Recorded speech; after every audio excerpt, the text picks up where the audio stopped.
It's Friday, time for another fun size art lesson.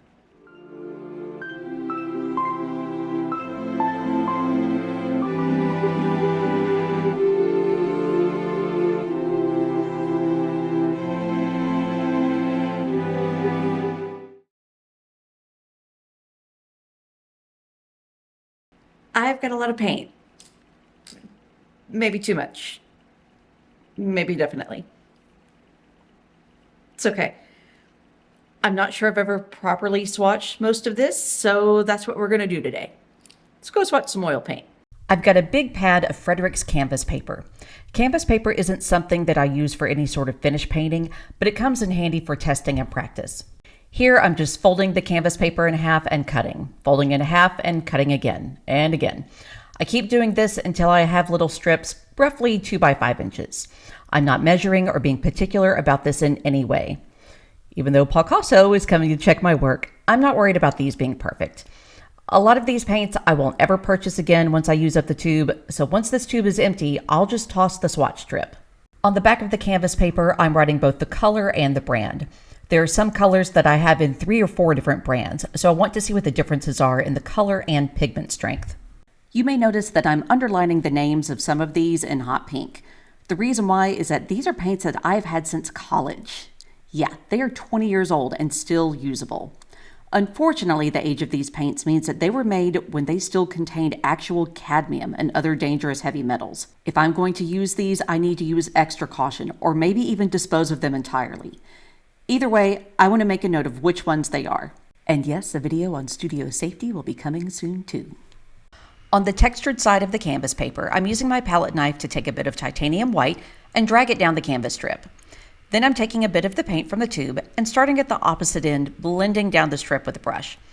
This helps me see what the color looks like straight out of the tube as well as mixed later. Some oil paints are inherently transparent, and I generally mix them with a bit of white to give them a bit more opacity.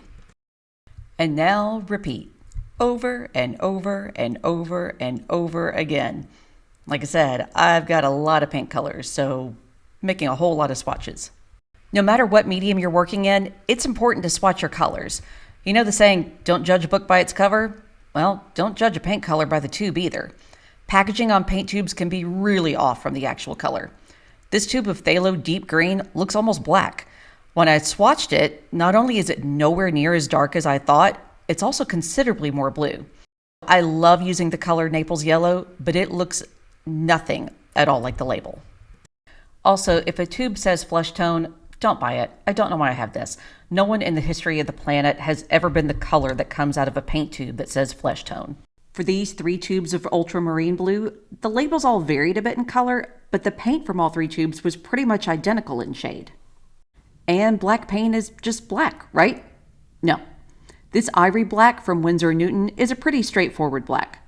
This blue black from Holbein is pretty similar. But Mars Black by Winton, that's the one that's actually blue. These 3 ceruleans are all pretty similar, though the one on the left leans a little less green, even though between the 3, the left label leans the most green. In case you haven't noticed by now, don't trust the labels.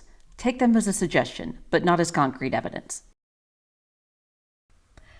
I set these aside for about 4 weeks to let them dry. I didn't use any Galkit or any other medium to speed up the drying time, so these took a while before I could handle them. Now I'm just splitting these up into color families how I have them stored so I can hang them with those colors. With a hole punch of these binder rings, I can attach them together really easily. Overall, I'm really pleased with how this turned out. In the future, when I add new colors, which we all know I will, I can just make a new swatch and pop it in on the ring really easily. Let me know what you'd like a video on next or whatever sort of studio struggles you may be having. Happy to help. Have a great weekend.